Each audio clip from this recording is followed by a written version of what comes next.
we have to tell people what we see in them, you know? And I mean, I think that that is something that too often people think that they have said it, or they just think they assume that someone knows. But we have to be more direct and deliberate to say, I see this in you, or I believe in you because of something very specific that you did, or that's important to the work we're doing. You do that better than anybody else.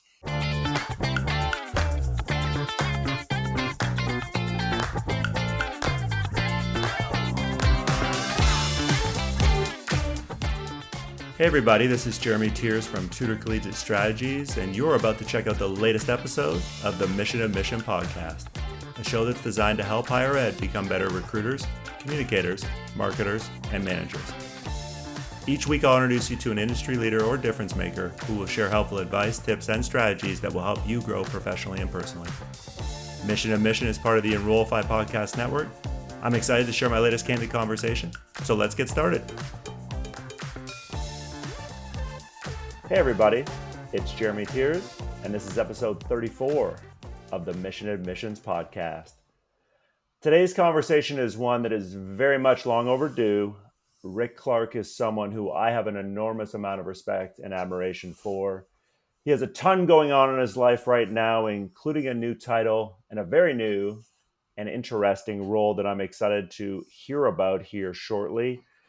We're not only going to talk about that, though, we're really going to spend a majority of this conversation focusing on the topic of leadership. That's something Rick and I are both very passionate about, so I am excited to have him share his thoughts with all of you. Welcome to the show, RC. Hey, good to be here. I appreciate it.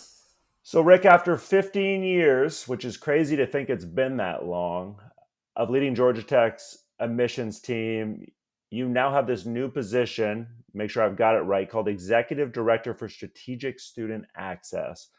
How did that opportunity come about? And just help us understand, what are some of the things you're hoping to tackle and help with in terms of enrollment and access there at Tech? We have a president who is extremely committed to the concept of expanding access. And we've been doing that through enrollment in a variety of different ways. I mean, we've been growing significantly at both the undergrad and the grad level. And I think we've come up with some really interesting pathways for students through, dual enrollment and transfer, and even on the first year side through partnerships and collaborations. And, especially in the last decade plus, while Georgia Tech has always had a really good reputation, I mean, I feel like we've just been on an unbelievable trajectory with some of the things happening around campus, research, innovation, all the accelerator work that we're doing, so many good things happening at Georgia Tech. But one thing we just don't do well, and we're kind of failing on as far as our mission, is providing students who have talent, who are coming from lower financial backgrounds, the ability to afford Georgia Tech.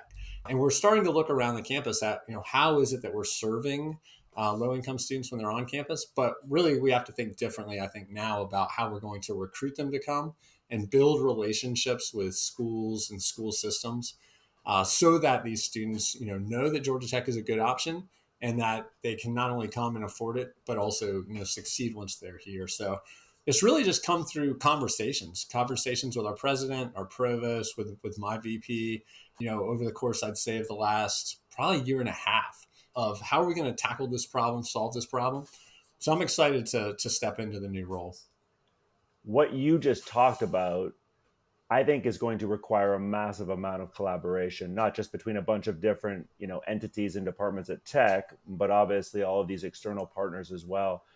Yeah. Any thoughts, either A, why Tech is going to be successful because you just have a certain system set up, and I would love to hear what that system is, or just any thoughts on how teams can do a better job, whether it's collaborating with internal partners or external partners? Mm-hmm. You're right. I mean, that's probably the biggest thing I would say about this particular role is it is going to be so many good things are happening, but we need to harness that and get people like rowing in the same direction.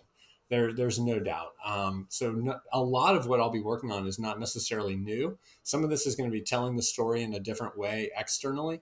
and then also attempting to bring together a lot of what's happening on campus. So actually, even earlier today, I sent 3 emails to people on campus to say, I just want to come to sit down with you and understand a little bit more about what it is you're doing and how I can support those efforts and we can work together. These aren't people, I mean, I know all these people. I've worked with them for years in my capacity within admission.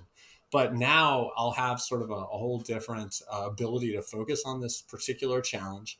And I do think that, extrapolating that out to this concept of collaboration, a huge part of it, I think a lot of it in higher ed in particular, is we get working on our own problems. A lot of that stuff overlaps, and people don't just sort of pause and look around and say, all right, how is it that, this person who's over in a different department on campus may be doing this better than us? Maybe we can pull resources. But a lot of that just takes kind of going to them, sitting down, listening and understanding. And I think approaching that with a level of humility, as well. And I think that's what I'm hoping to be able to bring to this role. And then also, I think something that all of us as leaders and people working in higher ed should constantly keep in mind. I love that you hit on humility there. And I love that you earlier used some version of, I'm going to go sit down and figure out, like, what can I do to help you? To me, it's so often like, hey, Rick, I need you to help me with this. And I don't actually understand how things are going for you, where you need help, just how everything is going. And how do we all feel, right, when somebody comes at us and immediately asks for something versus you're trying to learn more about who we are, how we do things, where maybe we could use some assistance too. That amount of takes a lot of humility, to your point. And I think that's something that more leaders 100% need to do. I definitely think besides humility, there are a lot of other qualities that the most effective leaders I know have. But I'm curious to know what you think is the most important leadership quality for a leader to possess. So I told you the other day that I asked my son this question. We were sitting at Waffle House, before he had football practice or weightlifting, I guess. And it was funny because he said in like 4 sentences what probably would take me or will take me 2 minutes to say. But we're saying the same thing, which is communication and clarity, and I think there's a lot around that. Our former president used to say 95% of problems are communication problems and 5% are special communication problems. And, I think that is so true. I mean, just this idea of, for any team, whether it be a sports team, whether it be your admission team, whether it be the larger division, if you are communicating clearly and consistently, that also brings with it so many other attributes that are critical. Like, in order to do that, you are making yourself accessible. And in order to do that, you are obviously listening, because your consistent communication is not only like beating the drum and staying on message, but I think it's also being willing to pivot when necessary and be flexible and adjust and be agile. And so much of that, I think, is coming from this sort of, again, back to the humility standpoint of, I'm available, I'm accessible, I am consistent, and basically, what is it you need to know, when do you need to know it, and am I saying that clearly? If not, we're going to come back around on that again. I think so much just stems from the concept of communication for leaders in particular. I completely agree. And it makes me wonder, you talked about pivoting there. Why do you think, especially in admissions and enrollment management, Rick, so many leaders struggle to pivot? They know they need to pivot, but they just struggle. Where do you see the breakdown? Because I know you have a lot of these same conversations with a lot of Yeah. people from across the country at leadership levels. I mean, some of that does stem again from this idea of, a little bit of pride, where we're just unwilling to say we don't have all the answers, and we continue down this road, even when we see some of the indicators that maybe, it is time to make a change and adapt. And I think too, like, especially thinking about talent development, a lot of times the people on our staff have some of those answers and they have some of that solution. But we're not quick enough to say what we're doing isn't working, or what the idea I had in mind isn't working. And it's time to make a change. Yeah, too often I think that's happening. Well, it takes self-awareness, it takes humility, and a lot of other things that I know you're familiar with. Knowing all of that, then, if you had to describe the state of college admissions and enrollment management right now in early 2024, I mean, how would Yeah. you break it down? How would you describe it? Um, Fragile, probably. I think that we have, first of all, there's so many things coming at us. I mean, it really is kind of a vortex right now. I mean, you've got just the whole question of, is college worth it? You've got the political kind of crosshairs on higher ed, not just the elite schools, but really kind of across the board. Obviously, with the demographic cliff sort of looming and pending, that's playing into people's mentality. The recent Supreme Court case, the delay of the FAFSA this particular year, and all the pressures and stress that that's bringing. I think that, this idea of, older, more veteran seasoned leaders taking early retirements or moving into consulting roles, talent at the lower levels that is, leaving at higher rates than ever before. And then people who probably do have potential and ability, but, are being put into positions maybe before they're completely ready. It's fragile. And I do think that this is, something that we've got to really be paying attention to. How are we retaining talent? How are we developing talent?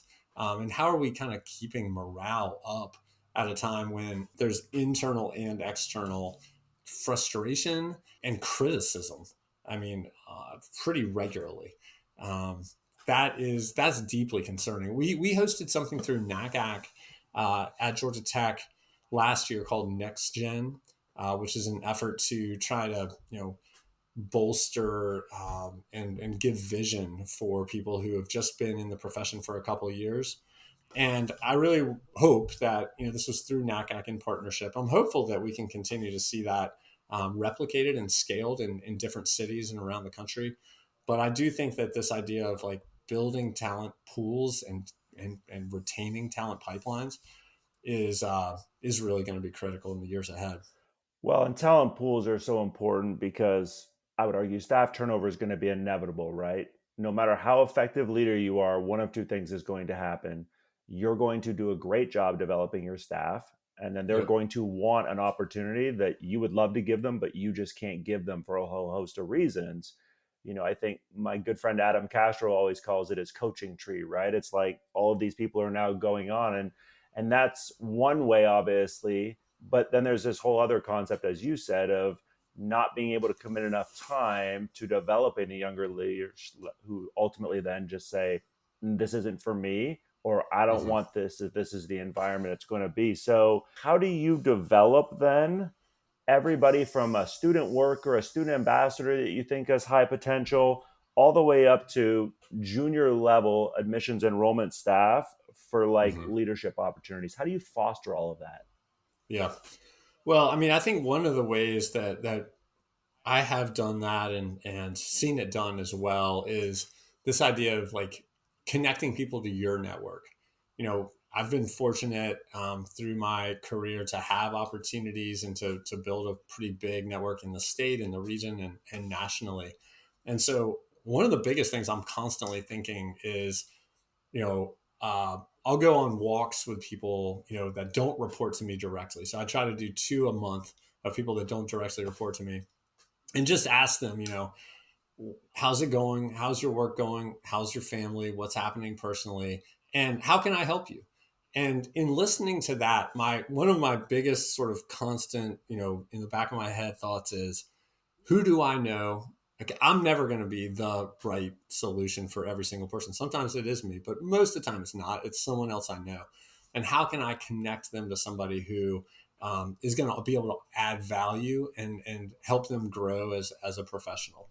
So I do think that one of the big things is helping connect people to your own network and then helping them to build their own. Like, we started something here, gosh, probably like 12 years ago, and what we call the Atlanta Enrollment Consortium, where it brings together, Morehouse and Spelman, Agnes Scott, Oglethorpe, Georgia State, Georgia Tech, all of these kind of big public, smaller schools, liberal arts, HBCUs, and that's across all levels. And so we bring in speakers and we connect people to each other. It's like through those type of like network building opportunities and being intentional and consistent about it. I really think that that's what it's, largely all about. And then the only other thing I would say is, this sounds so basic, but we have to tell people what we see in them, you know? And I think that that is something that too often people think that they have said it, or they just think they assume that someone knows. But we have to be more direct and deliberate to say, I see this in you, or I believe in you because of something very specific that you did, or that's important to the work we're doing. You do that better than anybody else. And man, there is just such power in that affirmation and that specificity. And I think that shouldn't be underestimated. I tell young leaders all the time, you think you want to be an associate director managing staff?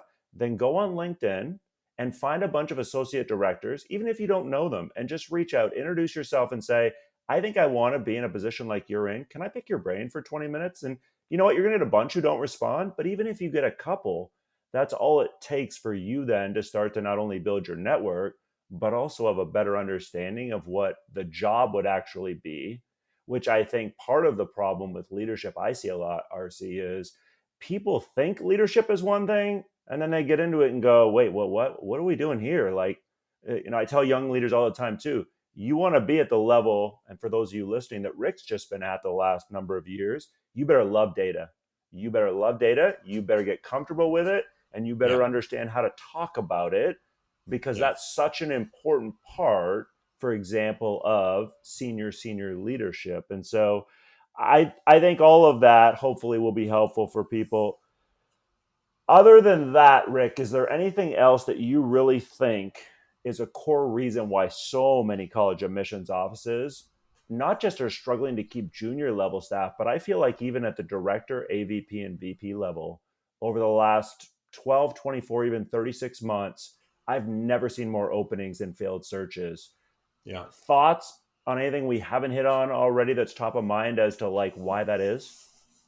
Well, I think in general, and I can't imagine anybody would argue this point, that higher ed is just we're just not agile and proactive enough. Again, Why this is that idea, though, Rick? Why? bureaucracy. I mean, even for smaller colleges, who can theoretically, kind of connect things faster, or react a little bit more quickly. There is just something about this industry. I don't know if it's because it stems from, the academy, essentially, where there is this like joint decision making process in many cases that just slows us down. And obviously at public schools, of course, there you are sometimes having to run through some actual state and government type of bureaucracy that has to get signed off on or go through certain levels of checks. But I think that if we're really, and of course, we're not just talking about admission or enrollment. Really across higher ed, in any staff position, if we're really serious about retaining talent in the future, we have to try to cut through more of this red tape. And I think that looks a couple different ways. One of those is when you have somebody that is talented that you want to keep, we just have to be more proactive about finding ways to keep them, whether that be through money, whether that be through title change, whether that be through expanding their responsibility set, whether that be through connecting them with a mentor. All the things that we know and research shows has value on retention and gratification, fulfillment, etc. And then I think the other thing is like retention offers. It's impossible. I think I've heard of very few colleges where they've been successful turning around retention offers in a reasonable amount of time to actually keep somebody. And that's not the case, in corporate America. That's not the case in a lot of other industries, right? And so I think that, again, and hopefully what we'll see here coming is AI will assist us with getting to kind of higher level functioning jobs, cut out a little bit of the things that nobody necessarily enjoys doing. And we can have possibly slightly smaller staffs in some cases where we can prize and value them at the higher levels. I don't know. I'm not sure. It's obviously ultimately going to be a combination of different things. But man, the lack of flexibility, lack of agility of higher ed is a huge part of the problem that we're facing right now. I agree, and I'd love to hear your thoughts on, something else that I feel like contributes significantly, which is this idea of too many senior leaders who are responsible and have all these direct reports have way too many other tasks on their plate, meaning there are leaders doing multiple full-time jobs. There are leaders, and this is one of the hills I'll die on, Rick, that I talk about a lot. No director, associate director, AVP, or VP who has staff directly reporting to them should ever have a territory. I don't care how small it is, because that takes you away from time that could be spent, to your point, learning more about your staff, figuring out ways to help them, talking to them, and coming up with opportunities to help with retention. I just feel like the actual org structure and the actual lack of clarity around roles also contributes. But I'd just love to get your thoughts on any of that if you have them. Yeah. No, I would agree with that. I mean, and it's really interesting talking to some deans and directors, and AVPs, et cetera, around the country, and certainly even around the South, who have gone back to taking on some territories, and I think they do it sometimes to try to prove to their staff that they understand what they're going through, and I see that. I don't think that's like ill-founded in its concept, but at the end of the day, somebody is better at doing that than you are typically. And to your point, you're able to benefit the overall direction and mission, if you're not caught up doing that. To be honest with you, I think that this role that I'm moving into is possibly a model around the country, for this reason, because I'll be partnering with development to raise more money for need-based scholarships. And right now, you see that happening with some VPs and directors around the country, right? Where they go out and join development, they go out and do this. But the truth is, they don't have capacity to do that. They are managing staff, et cetera. And that's one of the things that we've sort of isolated as necessary. The people in enrollment, the people in admission, they're the ones that can tell the best stories about the students and the most compelling case for why an alum or a donor or a corporation would want to give money towards something. So that's my specific current example of exactly what you're talking about, which is we need to be really thoughtful about overtaxing, overloading these higher level positions and folks, and get them out of the weeds on things and like sort of laser focused on what really matters. How do you, if you're listening and somebody's going, "You're right, Rick, but how do I talk to and I'm on the same page as you, but how do I talk to my provost or president, right? And start that discussion if that discussion isn't, for example, part of a strategic plan like it might be at a school like Tech." Any thoughts on that? Yep. And that's true. I mean, for us, it was part of the strategic plan. There's no doubt. But I do still think, even if it's not, it's still about mission. At the end of the day, it's still about mission. And I think that, you were talking earlier about reaching out on LinkedIn and being proactive. And I think that, for sure, all of us are going to benefit from being part of more conversations, listening, reading more, listening more. I mean, I know you mentioned the other day you're good friends with DJ Menifee, and I mean that guy is a voracious reader, right?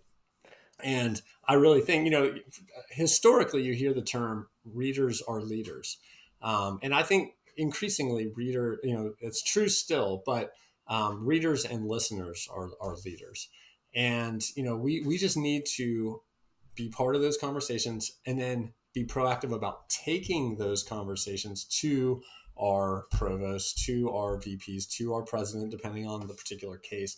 I think if we can center that on mission to say, listen, I know that this matters to you, and I know that this matters to the future success of our institution.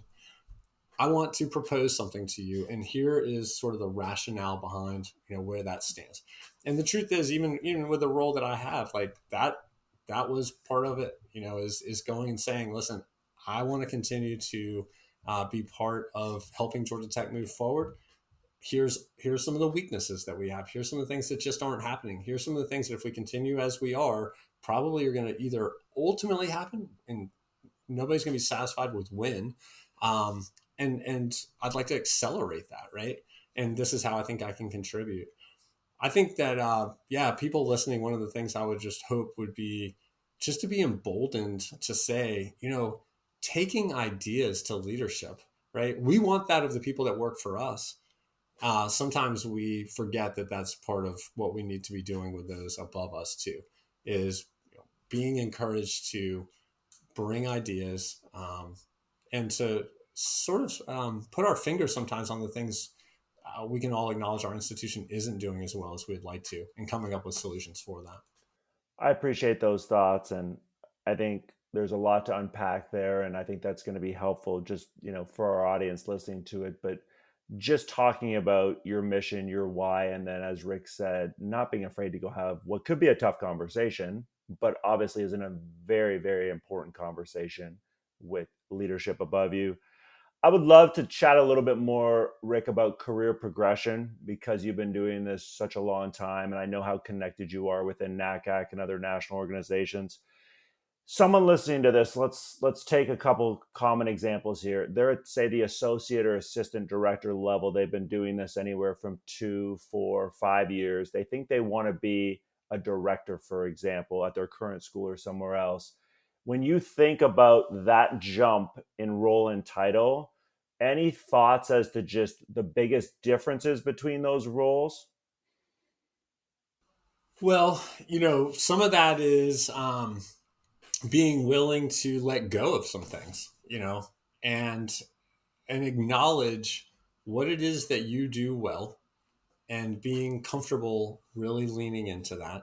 And then letting go of some things that maybe you do well or really enjoy, give you purpose and energy, for the sake of kind of pulling up out of the weeds. It's a little bit of what we just talked about. I think the other thing is it does get political. I mean, as you rise up through the ranks a little bit, whether it be some of the difficult conversations you have to have with families, the difficult conversations you have with administrators, the difficult conversations you have with alumni, as you sort of rise up to that sort of, like you said, senior AVP, or senior associate director or director, or whatever it might be. Um, Looking around at models for how is it that you can be clear and honest, and keep integrity and ethics, but also like be able to kind of deal with some of the natural criticism that is going to come, and understand that that's just kind of come with the territory.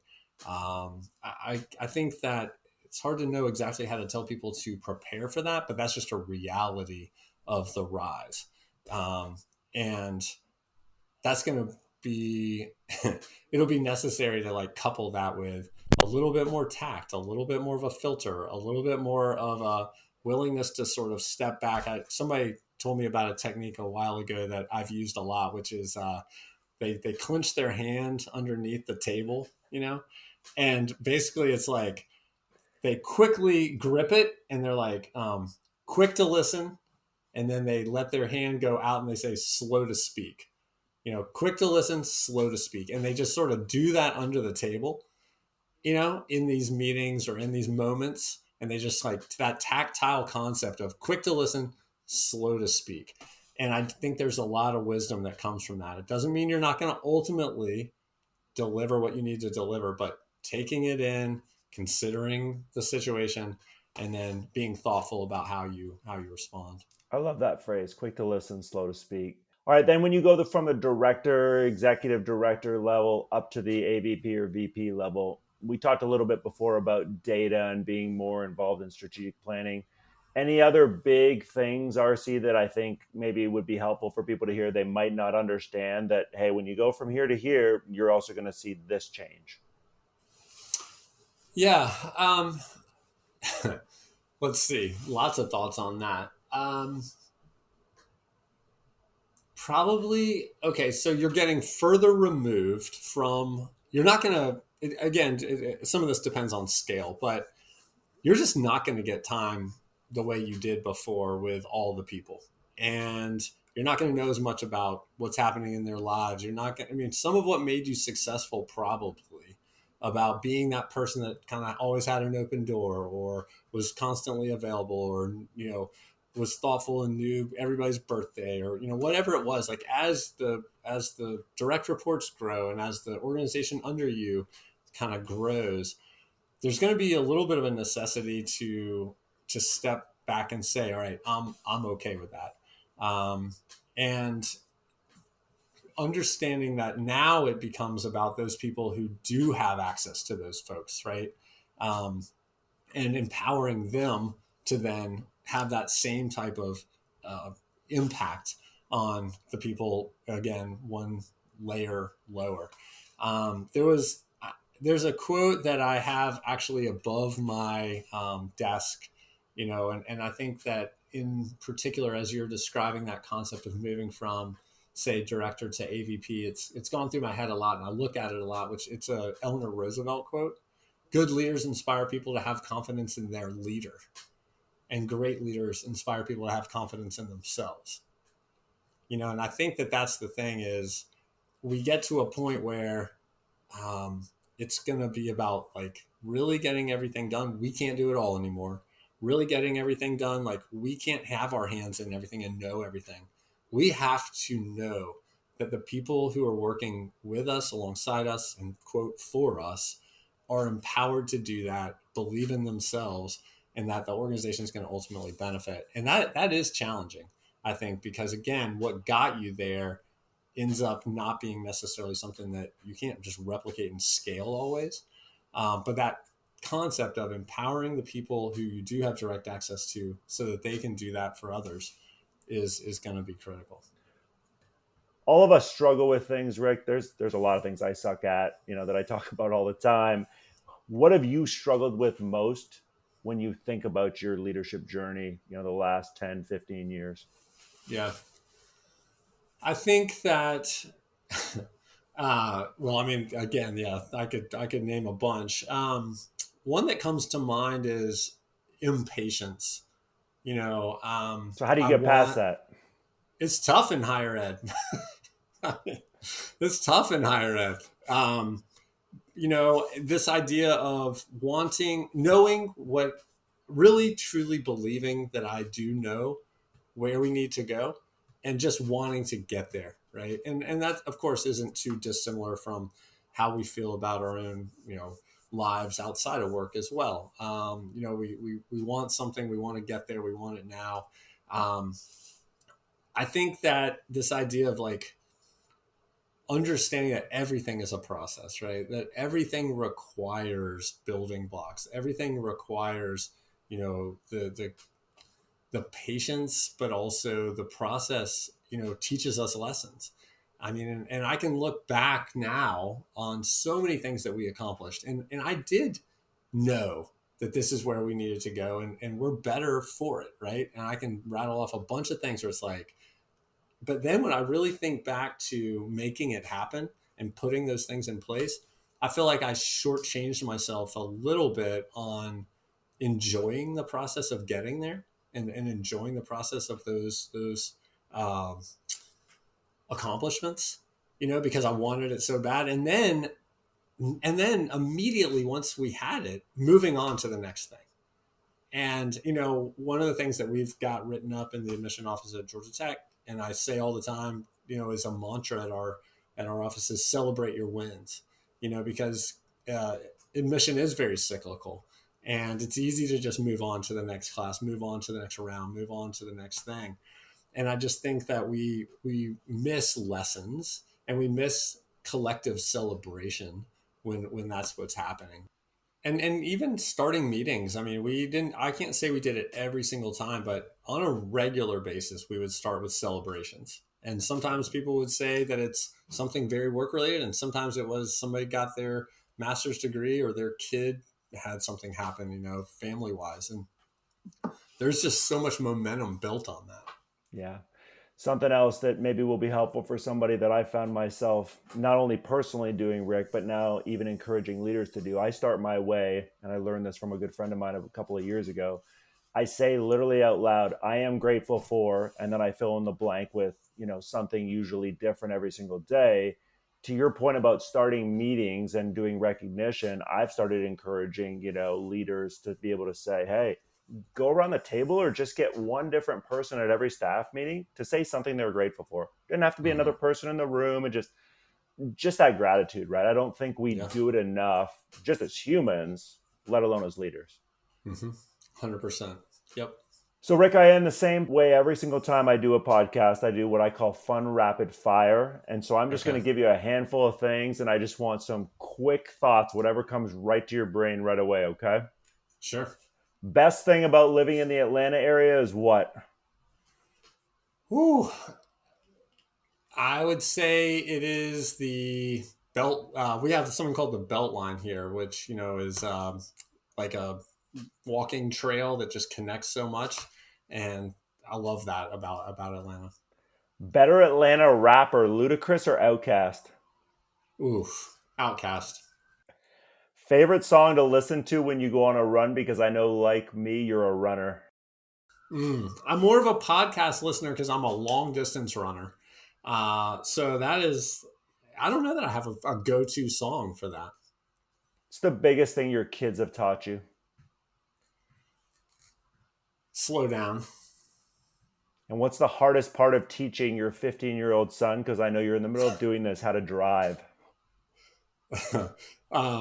Not saying everything that goes through my head. I asked my neighbor that. She's got a daughter who's going through the process too. And she said it's to not literally reach over and want to grab the wheel. Yeah, for sure. Rick, I greatly appreciate you just sharing so much wisdom and knowledge today. I think it's going to be super helpful for not only people in a position of leadership, but just anybody who sees themselves possibly as a leader or somebody who wants to grow in their leadership journey. If people want to get a hold of you and chat more, what would be the best way to do that, RC? Yeah, I'm on LinkedIn, so that's certainly an option. Twitter is Clark to College. That Clark, the number 2, college. And then my email is rclark@gatech.edu. I greatly encourage, we talked earlier about using social media to reach out. Do not think if Rick is willing to give you that he's not willing to have a conversation with you. Every time I'm through Atlanta, when I have time, I always text him. And, it doesn't always work out, but some of the funnest conversations I've had, and I think you know this, but are where we get together at a Starbucks or something and just, chat, whether it's leadership or just life, because we've got kids roughly of the same age. So absolutely. Yeah, for sure. I welcome that. If people are listening and hear something they want to talk more about. Rick, I greatly appreciate your time, and I look forward to the next time we connect, my friend. All right, Jeremy. Appreciate it. Hey, all, Zach here from Enrollify. I hope you enjoyed this episode of Mission Admissions with Jeremy Tiers. If you like this episode, do us a huge favor and hit that follow and subscribe button below. Furthermore, if you've got just 2 minutes to spare, we would greatly appreciate you leaving a rating and a review of this show on Apple Podcasts. Our podcast network is growing by the month, and we've got a plethora of marketing, admissions, and higher ed technology shows that are jam-packed with stories, ideas, and frameworks that are all designed to empower you to become a better higher ed professional. But Enrollify is far more than just a podcast network. Enrollify is where higher ed comes to learn new marketing skills, discover new products and services, and find their next job. We're a growing learning community of 4,000 members, and we'd love to welcome you into the fold. You can access our free blog articles, newsletters, e-courses, and more, or purchase our master course on how to market a university with Terry Flannery at enrollify.org. We look forward to meeting you soon and welcoming you into the community. Again, you can subscribe for free at enrollify.org.